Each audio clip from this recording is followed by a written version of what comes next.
So do that. Try it as an exercise. The next time a problem gets thrown at you, throw up the timeout sign, right? Nobody can ever force you to rush faster than you want to rush. So put up the timeout sign and stop and think, is this a me problem? Or is this something someone else should be taking care of?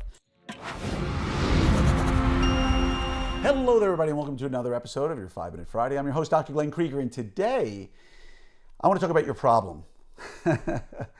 You don't have any problems. Life is wonderful, right?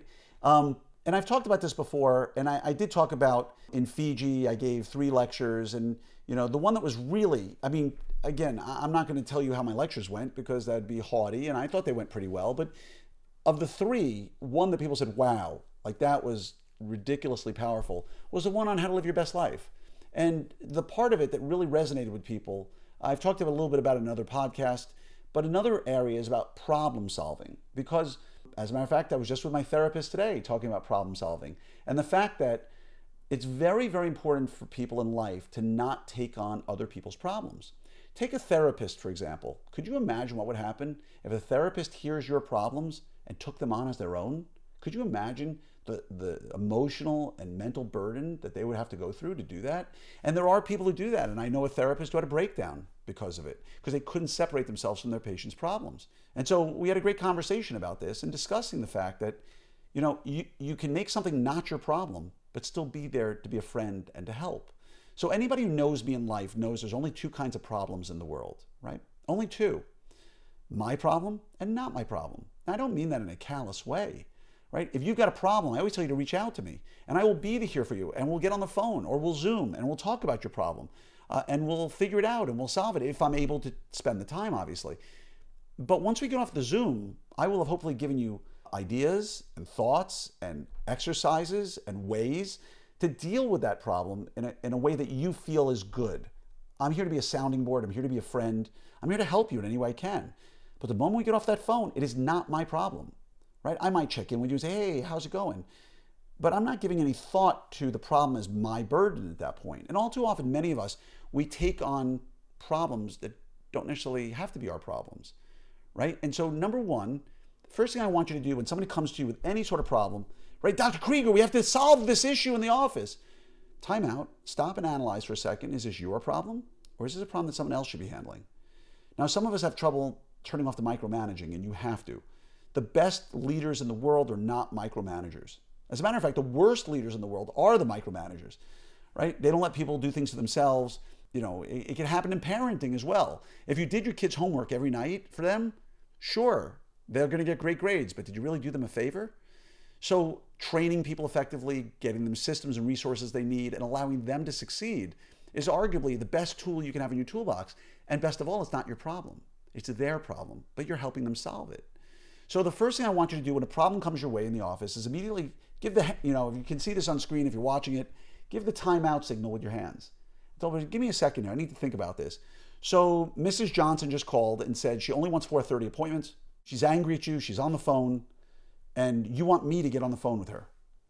And my answer back, and my team knows this already, this is not a Dr. Krieger problem. Dr. Krieger's job is to do ortho. Dr. Krieger's job is to give foundational belief, help build the core values, leadership, vision, mission, inspire, hug moms and kiss babies, right? That's Dr. Krieger's job. Dr. Krieger's job is not getting on the phone with a respectful but upset mom. Now, if someone curses at my team member, someone's disrespectful to my team member, now I get on. But that's not what we're talking about here. She really wants a 4:30 appointment. I don't know what to do, Dr. Krieger. She's starting to get upset. Okay, great. Now in my office, they know that's not my problem. They won't come to me with that. Now they may come to me and say, I don't know what to do. How would you suggest I deal with this? That's what I want to hear. It's your problem, but you're asking me for help. I love that. That's the ideal, employee, team member. So first thing I want you to do is I want you to stop and think, how many problems are you taking on that are not your problem? And again, your goal is to train, assist, give them the resources and tools so they can solve the problem. But make it clear that there are problems that are yours and problems that are not yours. And so that's a great starting point. Now, the second type of problem, the ones that are yours, right, Dr. Krieger, there's a person at the front desk and they're cursing and they're yelling and they're screaming. Hell yeah, that's Dr. Krieger's coming to the front. I'm gonna go put him in a rear naked chokehold. No, I'm kidding. I'm not gonna ever touch a patient. But I'm gonna make it very clear they need to leave the office. or they need to be more respectful and they need to apologize to my front desk. And I need to diffuse the situation the best I can. But again, of those problems that are Dr. Krieger problems, there are two types, right? You see where this is all going? This is how my brain works. My brain works in algorithms and workflows. So of the Dr. Krieger problems, what are they? There are need to be dealt with right now and those that can wait till later. Think about the emotional, mental well-being you're going to have when you can separate out all the problems that are not yours and separate all the problems that are yours that don't have to be dealt with right now. That's a gift. It's a beautiful thing. It's how I live my life. So my team will actually walk up to me in my perch in my office. And if you visited my office, you will have seen it. They go, Dr. Krieger, I have a problem. It is not your problem. It's my problem. And no, it doesn't need to be dealt with right now. I'm just giving this to you now so that maybe later on, I'm just really frustrated. And later on, if you can get to this, it will really give me, ease of mind. Man, that's exactly what I want to hear. I'll give him a high five and say to my PD, Whit, good job there. That's the way we do it. I'm so proud of you. She's taken responsibility for the problem, knows that it needs to be dealt with, wants my assistance, which I don't mind giving, and knows that it doesn't have to be the second. She values my time and my ability to do the other things that do require me right now. I've got 4 chairs I got to be at. I got a new patient waiting for me. So again, there's my problem and not my problem. And then there's problems that need to be dealt with right now and ones that don't. And over time, if you can separate out those sorts of things, you will find that your life becomes immeasurably easier. So do that. Try it as an exercise. The next time a problem gets thrown at you, throw up the timeout sign, right? Nobody can ever force you to rush faster than you want to rush.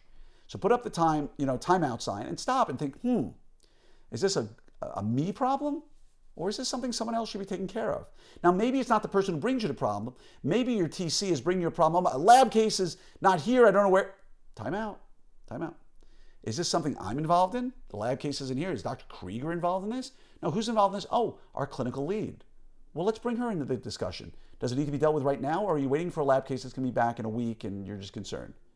Right? So that's how we want our team to be trained. That's how we want our world to be trained. That's how I want my kids to be trained. That's how I want my spouse to be trained. That if you can solve it, I want you to solve it. I will never, ever, ever give you grief for solving a problem on your own if you tried your best. But I want you to try to solve it. And if you can't, come to me. I'm happy to. But when you come to me, make it clear that, hey, Dad, I've got this problem, and I know I've got to deal with it. I don't want you to deal with it for me. There's a bully at school. This is never going to happen. There's a bully at school, and I know that this is my problem, Dad. I'm going to deal with this. But I just wanted to ask for your advice. What parent would ever fault your child for saying that? Hey, Dad, I'm having trouble in a class at school, and I know this isn't your problem. I've got to get myself out of this hole. I need to solve this myself. But I'm having a little difficulty, and I could use some help. And I know you're with patients right now, but when we get home, could you talk about this with me? Oh, my God. What teenager talks like that? But wouldn't it be great if that's the way they went through life, recognizing their problem and not their problem, and knowing when to deal with it? I mean, gosh, that's a gift. That's better than brushing your teeth 2 minutes at a time, which is another gift we try to give our kids, but they just seem to not take it. So again, if you have problems, stop. Think about it. Is it your problem or somebody else's? Who can you empower to take that problem on? And then reward them when they're done. And say, great work. I'm proud of you. Right? If words of affirmation are not their love language, that's okay. Everybody loves to hear that when they've solved a problem on their own. So just know I'm here for you. Always happy to help you in any way I can. Reach out to me if there's anything I can do to help you, and just wishing you a great day.